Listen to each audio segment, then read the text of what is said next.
gracias, Cristina. Un saludo muy cordial desde mi despacho.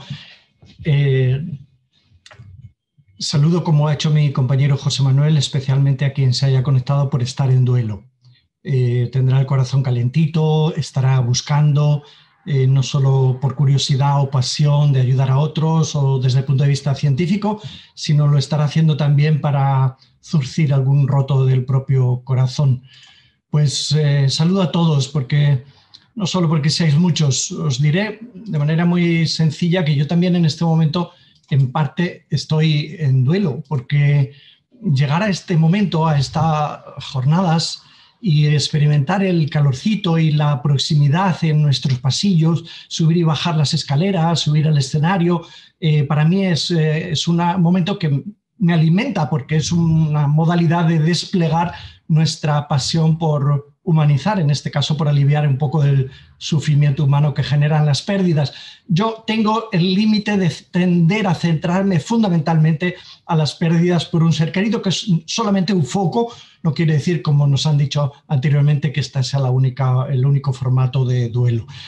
Voy a presentar algunas reflexiones y, como ha hecho mi compañera Cristina, invito a utilizar esta modalidad manteniéndose no solo activo en la escucha, sino, como sabemos que esto nos permite hacer varias cosas también a la vez, aún manteniendo una alta atención. Invito a chatear mientras yo hablo, para aportar, no solo para preguntar, que después Cristina recogerá algunas, sino para aportar, para compartir, para comentar, de tal manera que la virtualidad pues sea aprovechada. Si estuviéramos presencialmente, pues yo invitaría a conocer a personas nuevas por los pasillos.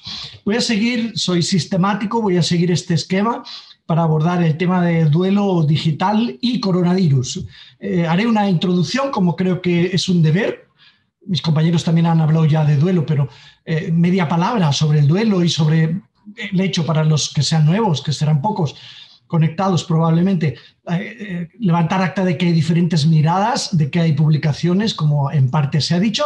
Después me centraré en lo que he trabajado para vertirlo en este libro, que fue publicado ahora durante la pandemia, ¿no? Duelo digital y coronavirus, y pues sobre lo que he escrito es sobre lo que voy a hablar. El libro y lo que voy a hablar tiene una primera parte que es duelo y mundo digital en general, cosas que ya estaban pasando, y una segunda parte que es duelo y coronavirus, que probablemente pues nos interesa, pero en este momento no solo estamos muriendo y estamos elaborando duelos por coronavirus, sino también porque perdemos seres queridos también por otras circunstancias y otras patologías. Y por último, me preguntaré, en tercer lugar, lo que ya intuyo que si no lo preguntarían después y aún así se puede volver, ¿verdad? ¿Lo digital es bueno? ¿Ayuda a hacer las tareas del duelo? ¿Es lo único que nos queda? ¿Hay que fomentarlo? ¿Ha venido para quedarse? ¿Lo tenemos que aprender a utilizar o hay que pensarlo o limitarlo? Y bueno, pues hasta donde esto se pueda, algunas indicaciones ante lo digital. Hoy mismo algún diario de tirada nacional, el ABC, pues publicaba algo muy concretito, que es cómo gestionar el sentimiento de culpa que les queda a algunas personas por haber infectado o por haber acompañado, como se ha podido, a las personas que han perdido. Una breve introducción, vamos allá, y mientras confío en que estéis interactuando, además de al final la sesión de preguntas. Algunos ya me han escuchado que a mí, en el famoso vuelo para mí Iberia 3236 Madrid-Roma de los domingos a las 15:40, pues era habitual para mí, para ir a dar clase a Roma. Pues allí sucedió que el primer domingo del mes de noviembre estábamos a punto de llegar al Día de los Difuntos, y la azafata, de una manera muy especial, me insistió, no sé por qué, me insistió de que leyera los diarios de ese día. Y este aquí para mí fue un momento providencial. Empecé a leer y me encontré con cosas que no conocía, y eran algunas de las novedades, para mí eran novedades, en este mundo de los difuntos, del perder a un ser querido y de las posibilidades que nos da el mundo digital. Bueno, sobre esto estaba yo escribiendo y, como digo, ya es un libro. Lo dejé porque enfermé, ya lo saben algunos de los conectados, y entonces me dediqué a escribir sobre la esperanza en tiempo de coronavirus, que también sería un tema sobre el que hablar. Lo hicimos el año pasado, en las 15ª jornadas, hablar sobre la esperanza o en qué creen los que creen cuando nos llega la muerte de seres queridos o nos amenaza la propia. Después escribí también algo que tiene que ver con la dimensión religiosa, Dios en la pandemia, y está publicado por ahí. Bueno, después de aquel vuelo que me interesó, los vínculos que podrían existir entre duelo y mundo digital, con mi compañera Marisa, que dirige el Centro de Escucha especializado en intervención en duelos complicados, y mi compañera Marta Villaceros, que lidera los estudios, las investigaciones que hacemos desde aquí, empezamos a investigar sobre cuáles eran, además de lo que la literatura dice, las pulgas o los factores que aumentan la vulnerabilidad al duelo complicado.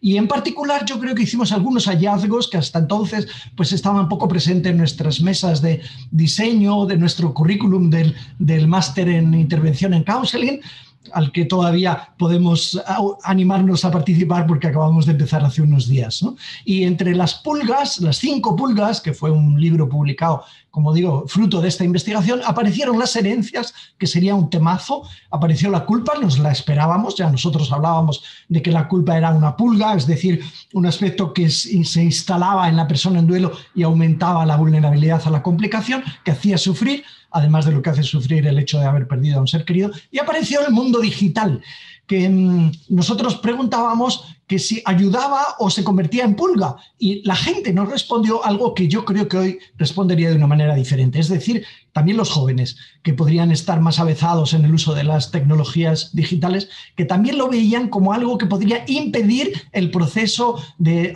trabajo del duelo o de elaboración del dolor por la pérdida de un ser querido. Y las otras 2 pulgas que salieron fueron la sexualidad y el dinero, que tendríamos mucho que hablar sobre eso con otra ocasión, en otra jornada, ¿no? Bueno, todo el mundo sabemos de qué estamos hablando y de qué vamos a hablar, centrándolo luego en el mundo digital. Estamos hablando de ese proceso que nos obliga la vida a hacer, para adaptarnos, para reinventarnos.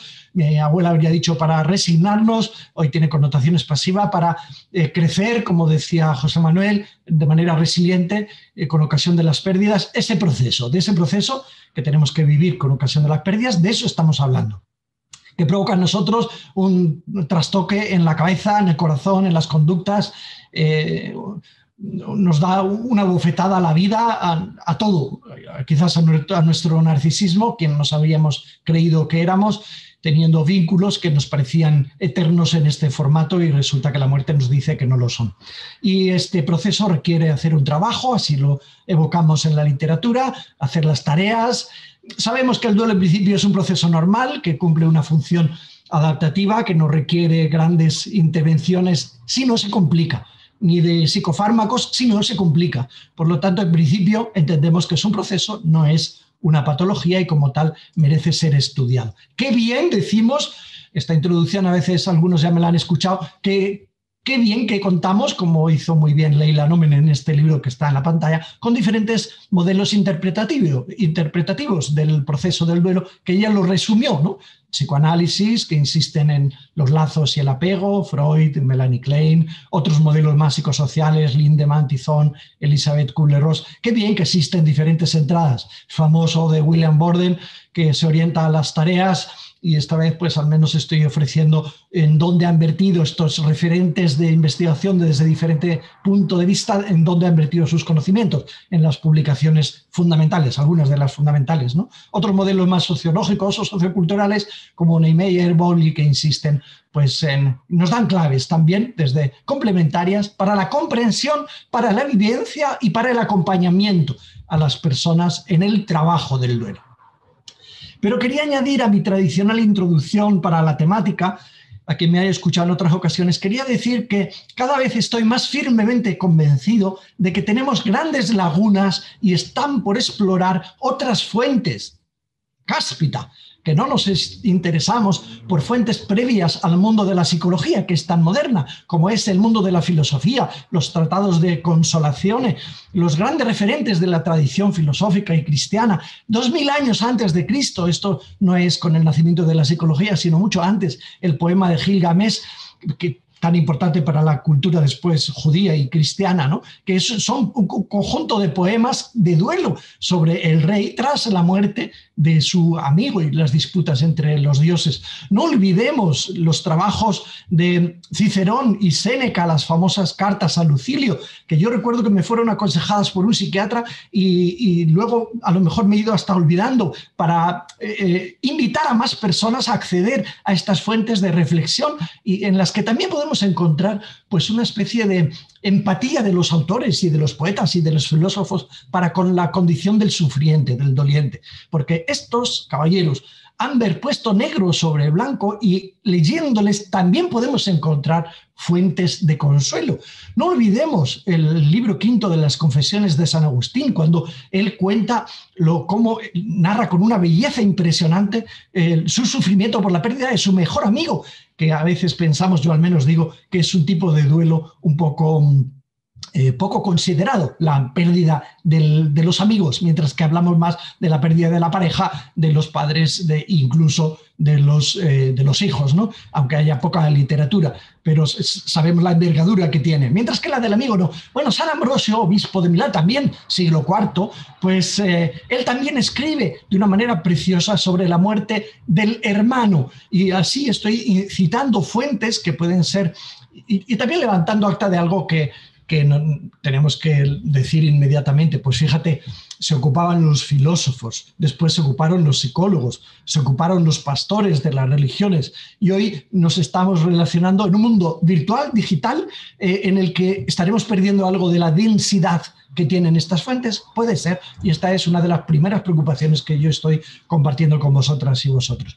No olvidemos, por ejemplo, si leemos a Santa Teresa y a San Juan de la Cruz, cuánto ellos fueron considerados también fuente de consuelo, siendo hermanas que llevaban una vida contemplativa, digamos, y en comunidad, eran también llamados a los domicilios de personas importantes, y en particular que se lo podían pagar, para ser acompañados en los procesos de duelo. Y sería muy interesante aprender de lo que se hacía en estos y cómo se intentaba consolar en estos momentos.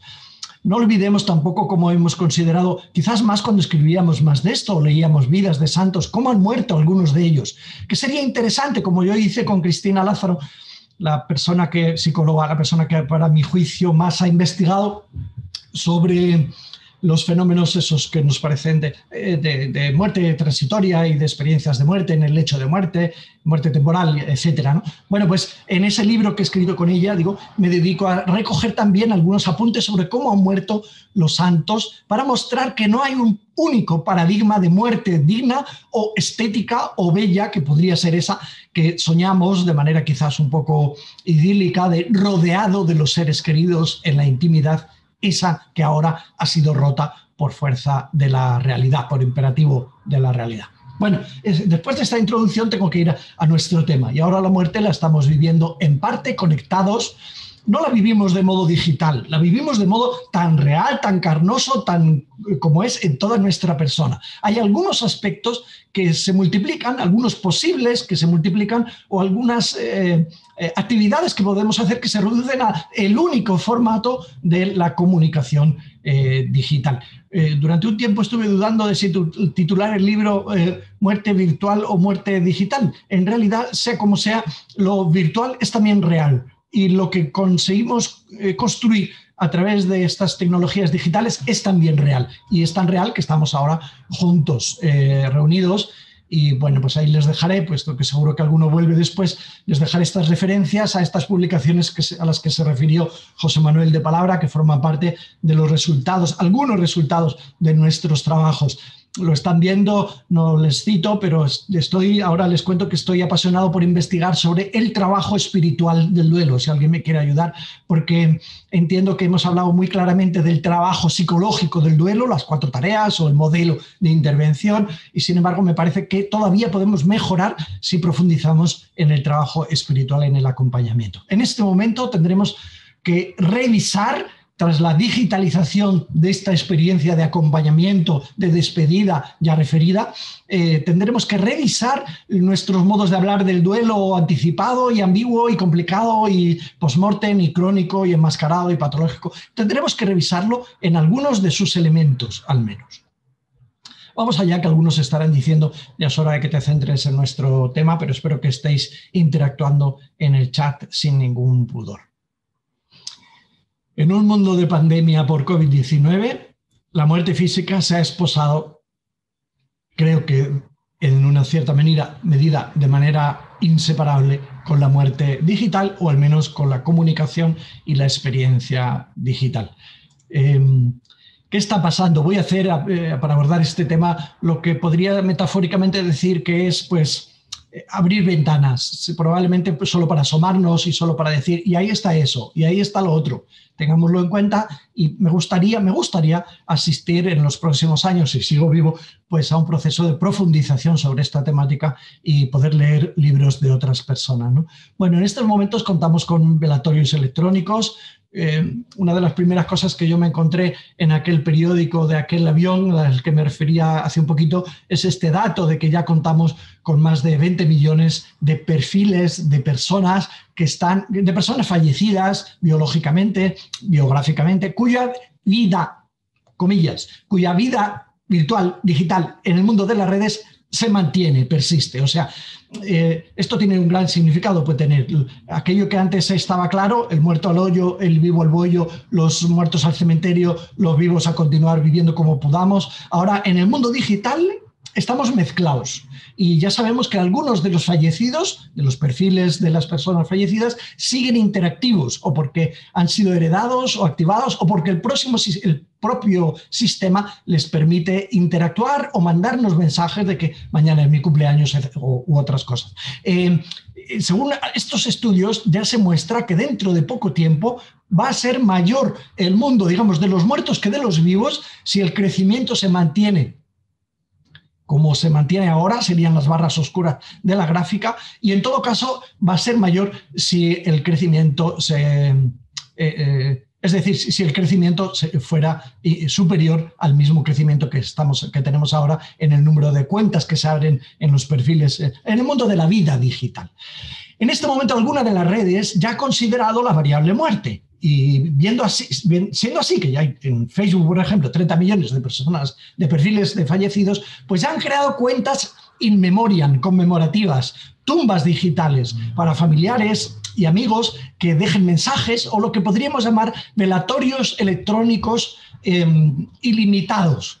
No así todas las redes sociales. Un mundo donde en el mundo digital también se pueda marcar la diferencia entre vivo y muerto. Diferencia que estaría en manos del vivo antes de morir o en manos de los herederos de la herencia digital, algo de lo que habrá que hablar a continuación, ¿no? Bueno, empezamos a hablar también de esta hipótesis y esta realidad, ¿no?, de memoriales tecnoespirituales, de encuentros en las redes, en el mundo, simultáneos o no simultáneos, que tienen que ver, pues, citas que nos damos por estar precisamente en duelo, no pudiendo encontrarnos o pudiendo encontrarnos, pero siendo así que este también es un modo concretito de encontrarnos. Así que otra ventana, o quizás la más próxima, es que contamos cada vez más con la posibilidad de cementerios digitales, tumbas digitales y de un proceso de memorialización de nuestros seres queridos con imágenes. Nuestra imagen ya no es solo la que presentamos físicamente, que ahora pues la estamos compartiendo visualmente solo unos pocos que nos vemos. Yo me he perfumado para esta sesión y después explicaré también por qué. No solamente estoy visible con la cámara, sino también yo me siento a gusto en este sentido. Bueno, pues la imagen digital post-mortem está construyendo una realidad nueva que es en parte idealizada y proyectada por el propio ser humano que va dejando su rastro digital o por los dolientes. Y esta imagen digital post-mortem se convierte en una nueva mediadora de los procesos del duelo. Ya no solo tenemos el cadáver presente como mediador primero, evidencia primera del proceso de muerte, sino también tenemos una imagen digital. También se están aumentando la cantidad de fotos que compartimos de nuestro ser querido cuando estaba vivo durante los procesos inmediatos al duelo para cultivar el recuerdo. Es esta una imagen proyectada, idealizada. Obviamente, en el mundo digital es extraño, sería extraño que compartiéramos fotografías, imágenes nuestras y de nuestros seres queridos de momentos difíciles, de broncas, de momentos de tristeza, en fin, solemos sonreír para ponernos delante de la cámara. Yo ahora más bien me pongo serio, reflexivo, pero solemos sonreír para ponernos delante de la cámara y por lo tanto la imagen digital post-mortem es una imagen idealizada y construida a partir de un rastro idealizado, proyectado, que coincide en parte con el ideal deseado por los supervivientes, por los dolientes, por los supervivientes de la persona que ha fallecido.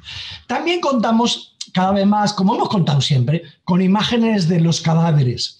Digo siempre porque siempre hemos tenido cuadros, particularmente estaban reducidos cuadros o esculturas a personas con mucho influjo en la vida social, en la vida espiritual, en la vida política. Pues claro, ¿cómo no vamos a pintar un cuadro de la muerte del rey tal o del papa cual, ¿no? O del mismo Jesús, como tenemos ahí delante, ¿no? El doliente es el propietario de esas imágenes en este momento y ahora son muchísimas. Y las posibilidades, yo ya he visto fotografiarse delante del cadáver. Las posibilidades pues van a ser, no sé cuánto van a dar de sí y cómo se van a encauzar. Somos responsables de lo que hagamos en la gestión del duelo con estos recursos digitales.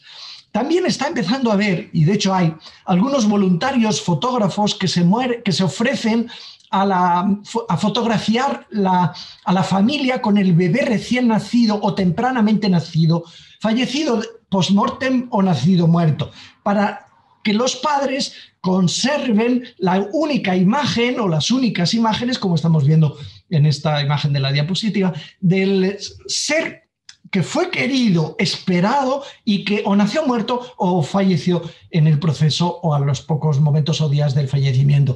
Es decir, este mundo yo no quiero valorar, simplemente estoy abriendo ventanas para identificar lo que hay, para mostrar lo que hay y habrá más de lo que yo haya sido capaz de encontrar en mis estudios, en mi investigación, ¿verdad? Bueno, la identidad digital post-mortem se está reconstruyendo, es decir, tenemos ya, y se puede hablar de una identidad personal digital post-mortem, que se reconstruye a partir de lo que es recuperable y lo que se puede procesar a través de algoritmos informáticos del carácter, de la imagen, de nuestra huella digital. Nuestra identidad digital está hecha a base de IPs y cookies y mensajes de correo que se puedan rastrear o recuperar post-mortem y nuestros nombres y apellidos y los nombres de usuario y nuestras conexiones bancarias o etiquetas o vídeos o artículos o comentarios que hayamos ido haciendo a lo largo de nuestra vida biológica y carnal en foros y localizada en algún lugar. Esta va a ser otra variable que nuestra vida carnal, aquí yo de cuerpo presente, nunca mejor dicho, aunque vivo de cuerpo presente para mí, al menos, de cuerpo presente para mí, estoy geolocalizado. En el mundo digital, pues a la mayor parte de los presentes ahora, conectados digitalmente, les da igual que esté en un sitio que en otro. Y también así, la imagen, la identidad digital es una identidad difusa en un mundo que tiene menos de coordenadas y, por supuesto, le da menos relevancia pues, a nuestra calle o a nuestra casa o al parque o incluso a la estación otoñal en la que nos encontramos. Es decir, hay alguna variable, nos encontramos los que estamos donde yo estoy, hay alguna variable que se pierde en esta identidad digital post-mortem. Nace en esta era, de esto ya se hablaba, antes de la pandemia, lo que le estamos haciendo poca alusión y lo haremos un poquito después, ¿no? Nace lo que podemos llamar un cuerpo electrónico. Para los familiarizados con la literatura cristiana, a lo mejor alguno podría estar pensando, quién sabe, pues mira, si ya San Pablo, al escribir e imaginarse en qué podría consistir la creencia en la resurrección de los muertos después del evento de Jesús de Nazaret, quién sabe si ese cuerpo espiritual al que se refería este también pensador y magnífico autor, quién sabe si no tiene que ver con lo que estamos construyendo en algunas características, salvadas las distancias, con lo que estamos llamando ahora el cuerpo electrónico, disponible del vivo, el cuerpo disponible del vivo, accesible a un clic, como si de una accesibilidad ancestral se tratara para una especie de tribu digital que se construye capaz de conectarse con los muertos a través de esta identidad digital revitalizada, resucitada, póngansele muchas comillas porque si no las palabras estarían fuera de lugar, ¿no? Una especie de inmortalidad visual o una nueva carne, un nuevo cuerpo digitalizado, ya cultivado antes, al menos los que navegamos, y todos los que estamos presentes aquí, pues navegamos porque le hemos dado a un clic. Es decir, un nuevo cuerpo electrónico de los difuntos. Ya no queda solo el cadáver, sino esta identidad post-mortem procesada por el rastreo de nuestro mundo digital en vida. En cierta medida se podría decir que estamos volviendo para atrás. Me voy a explicar, pero de una manera higiénica. Me explico lo que quiero decir. En la imagen que estamos viendo en la diapositiva, pues que podría representar un momento de nuestra historia, vivos y muertos comparecían en el mismo espacio. Diríamos, y no había barreras. Y en algunas culturas, no sé si también alguno de los oyentes pertenece a algunas culturas donde eso se produce, pues también el enterramiento se producía pues hasta pues en la misma casa. Hoy todavía se hace en algunos conventos o en algunos templos donde al lado viven personas. Los cementerios no estaban fuera. Había una proximidad entre vivos y muertos que comparecían en el mismo espacio. Con el paso del tiempo hemos asistido a una negación de la muerte, de la cual en parte también somos hijos y constructores de esta cultura, pero lo que está sucediendo en este momento es una especie de paso adelante que también es paso atrás, en el sentido de que volvemos a estar juntos, como en la primera foto, vivos y muertos, pero ahora de una manera diferente. Una nueva socialización en el ciberespacio. Si antes el muerto estaba al alcance de un paso, o de 4 pasos porque estaba el cementerio, o de otra, del jardín porque allí se enterraba en algunos contextos, ¿no? Y se sigue enterrando también, ¿no? En algunas culturas, en algunas coordenadas geográficas, ¿no?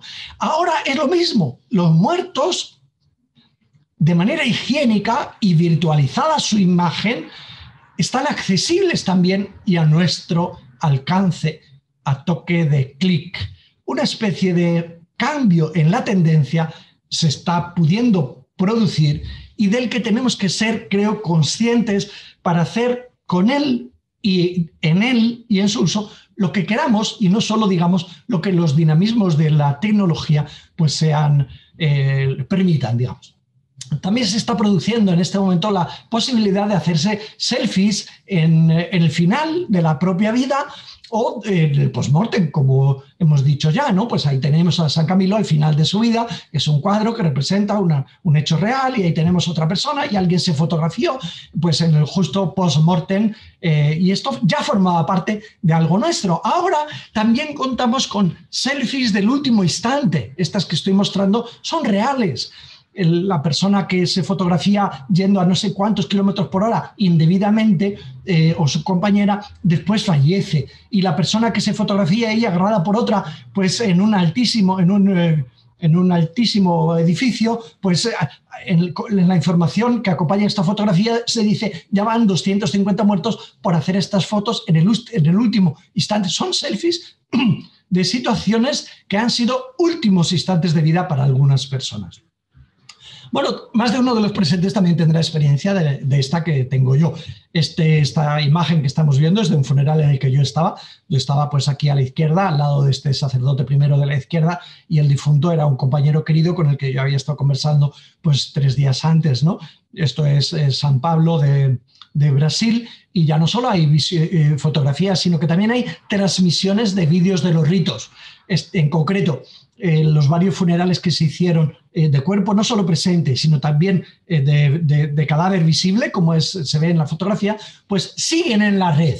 Es decir, aquello que antes era una experiencia de transición, un rito de transición que separaba el vínculo de muerto a vivo y lo intermedia los ritos fúnebres, ahora el rito fúnebre se mantiene accesible también en la red porque se permitió hacer para transmitirlo y para que la gente lejana, con la que quizás también tenía vínculos, la persona fallecida, pudiera participar sin poder volar o sin poder viajar y acceder al lugar físico donde tenía lugar el rito fúnebre, ¿no? Bueno, esto nos está abriendo también, como saben algunos de mis compañeros más de esto, de todo lo que se esconde detrás del legado digital, que habíamos visto anticipado en los que vimos esta película hace ya décadas, Mi vida sin mí, esta joven esposa, madre que enferma y en aquellos tiempos a su alcance estaban las cintas de cassette y que se dedicó a grabar pues, mensajes para su post-mortem, para que ya anticipar una especie de herencia de indicaciones, legado de indicaciones que puedan escuchar después de que yo me muera. Bueno, pudo ser una forma de anticipar algo que hoy estamos heredando de otra manera diferente, ¿no? No hay regulación única en el mundo sobre quiénes son los derechos de la imagen digital y las propiedades digitales. Digamos, ¿quién va a ser el dueño de mi página web, ¿no? Pero genera cierto derecho porque efectivamente puede haber tangibles, pero en todo caso es mi propia imagen, mi propia vida, mi propia voz o mis propias grabaciones, que en mi caso son abundantes. Así que ¿quién será el que lo herede y qué se hará con esto? Empieza a legalizarse para que pueda ser posible hacer lo que llamamos testamento, ya no vital para expresar nuestras voluntades anticipadas en la gestión del final, si perdemos nuestras capacidades y competencias en la relación clínica, sino también quién es el heredero de mi herencia digital. Mi legado digital, pues hay empresas que recogen y gestionan estas últimas voluntades del post-mortem digital. Y lo que se propone es hacer un testamento inteligente en el que se integre la gestión del patrimonio físico, el vital, el genético y la herencia digital, que puede ser importante o puede ser irrelevante, nos puede dar igual o no nos puede dar igual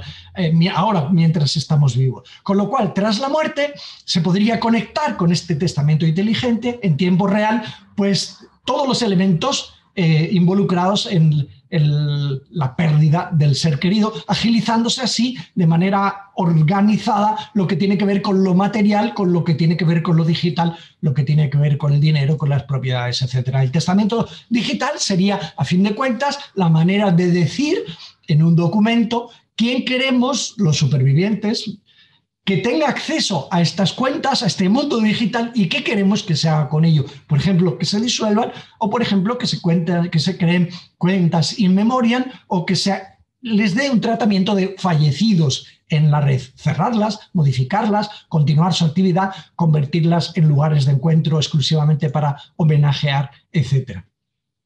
Como en algún otro momento he podido contar, pues cuando mi compañera Cristina me invitó a ver la película, la serie, el episodio, ahora mismo vuelvo, de la serie Black Mirror de Netflix, ¿no?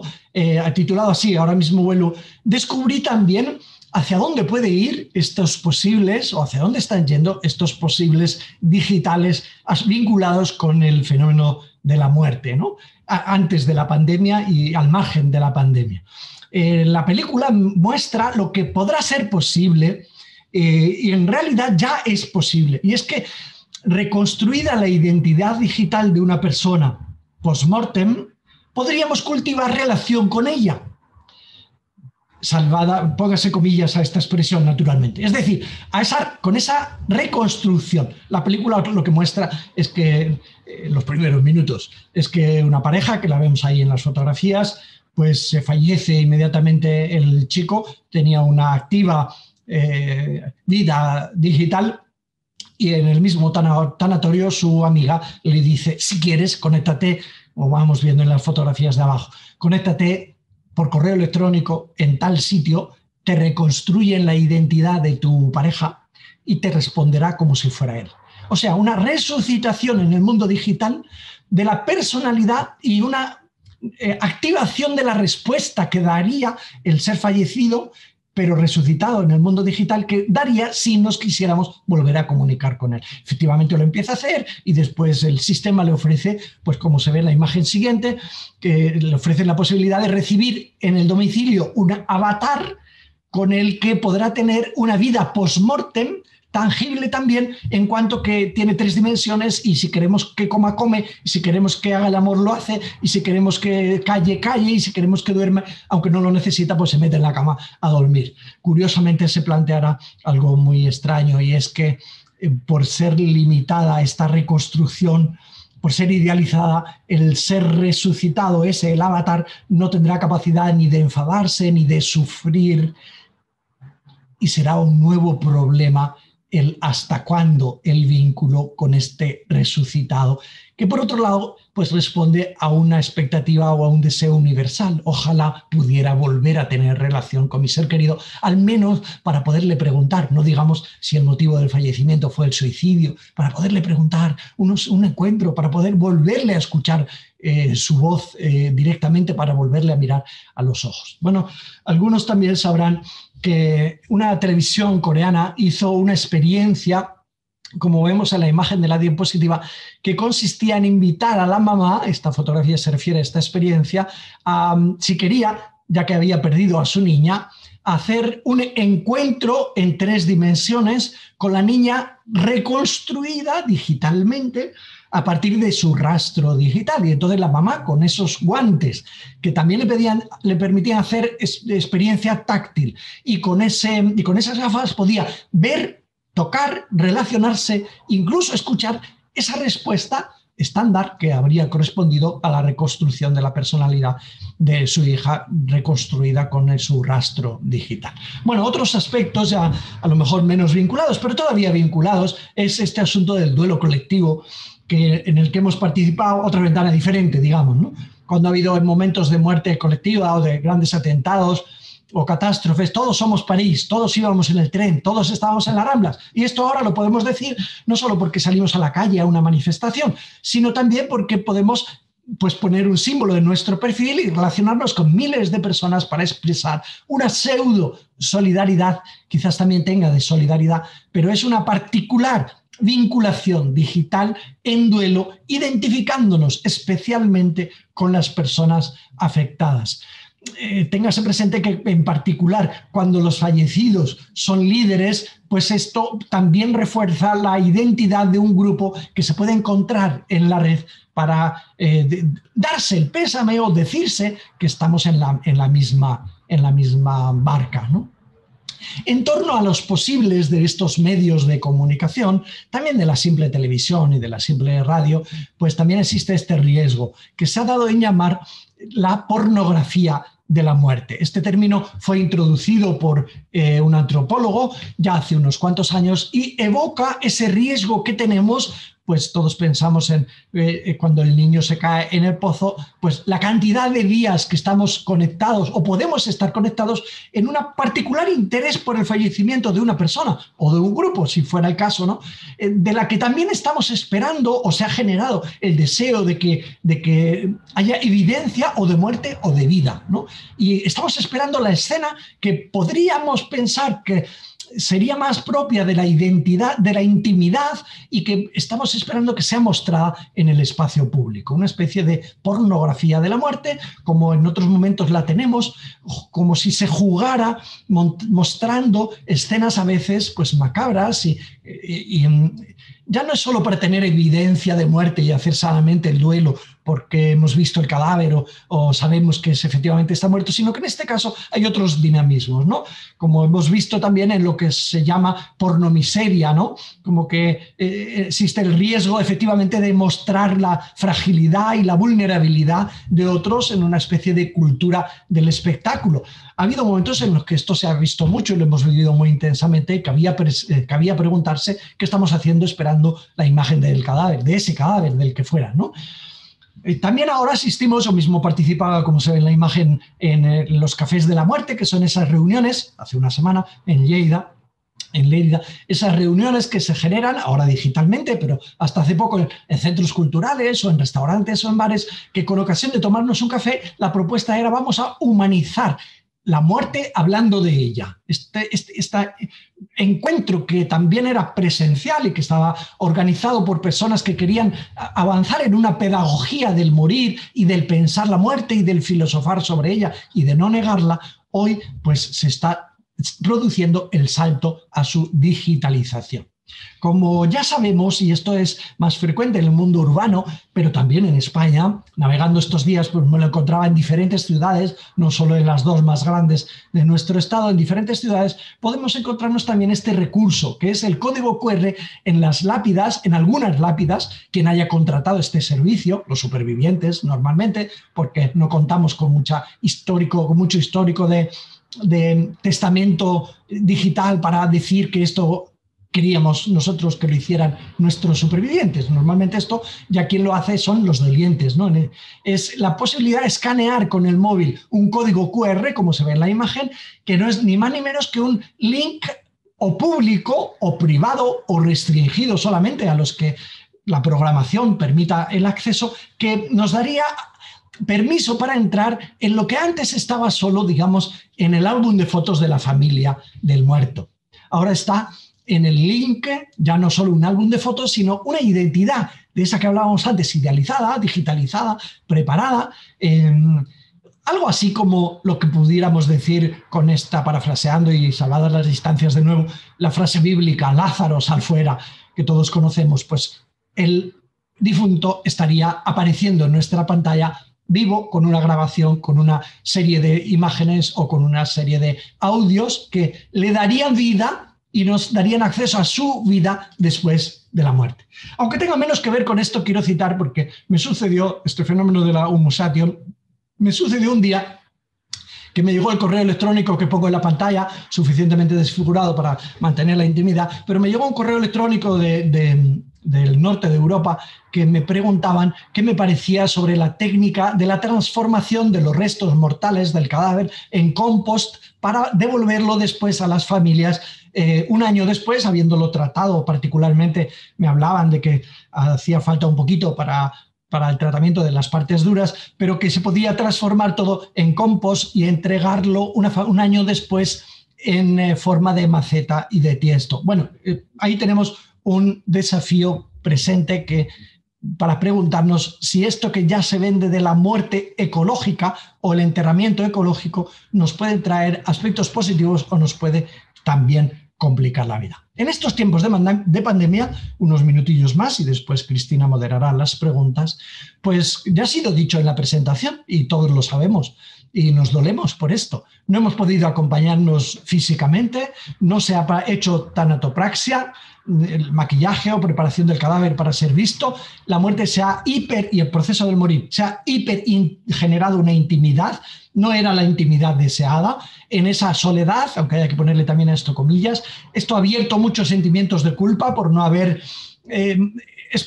atacado el síndrome del hijo de Bilbao, del que ya hablábamos, ¿no? Ese deseo que tiene el ser humano de hacerse presente al final de la vida para no sentirse culpable después, para despedirse, para ritualizar el final. Bueno, esto no lo hemos podido hacer durante la pandemia.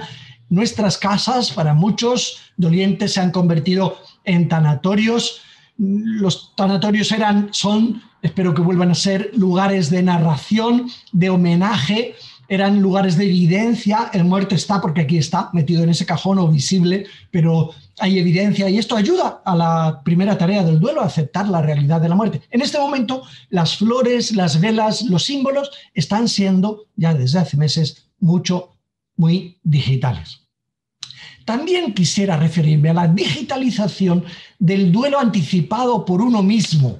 Es decir, eso que algunos me lo habéis escuchado en otros contextos porque he narrado mi propia experiencia de enfermedad, ¿no? Esa elaboración del dolor por los demás, de la anticipación de lo que yo veo que los demás van a vivir si yo muero en este tiempo, este duelo anticipado vicario que genera una soledad existencial y que lleva pues algunos, mientras pueden, a planificar y a gestionar la información. Y de nuevo, pues es mi correo electrónico donde yo escribí mis teléfonos más importantes de mis seres queridos y amigos para cuando yo muriera o perdiera la capacidad de comunicarme, que otro lo gestionara. Bueno, se ha digitalizado todo lo que antes habría sido de manera presencial. Y nos acercamos a los 2 últimos minutos para después dar paso a las preguntas. ¿Es bueno lo digital? Quiero traer a la pantalla una reflexión que el Papa firmó y publicó hace muy poquito en este famoso documento Fratelli Tutti, encíclica última, ¿no? Que él ha escrito esto, dice: hacen falta gestos físicos, expresiones del rostro, silencios, lenguaje corporal, y hasta el perfume. Por eso decía, yo me he perfumado para estar aquí solo ante la pantalla. El temblor de las manos, el rubor, la transpiración, porque todo eso habla y forma parte de la comunicación humana. Las relaciones digitales, escribe Francisco, que eximen del laborioso cultivo de una amistad, de una reciprocidad estable e incluso de un consenso que madura con el tiempo, tienen apariencia de sociabilidad y tiene también ese límite de no contar con la carne. Por eso yo espero que las tareas que tenemos que hacer del duelo, de aceptar, de expresar lo que sentimos, de adaptarnos al ambiente en el que el difunto ya no está, de invertir energía en nuevas relaciones, de cultivar el dinamismo de la esperanza, las podamos seguir haciendo en el futuro, recuperando lo que en esta etapa se ha digitalizado. No lo estoy demonizando, levanto acta de tantos posibles, pero también levanto acta de los límites que tiene, por lo cual habrá que dejar que se quede lo que ha venido, solo en la medida en que nos dé la gana, en el mejor sentido de esta expresión. Bueno, varios diarios me preguntaron: ¿y qué y cómo hacer en el duelo digital?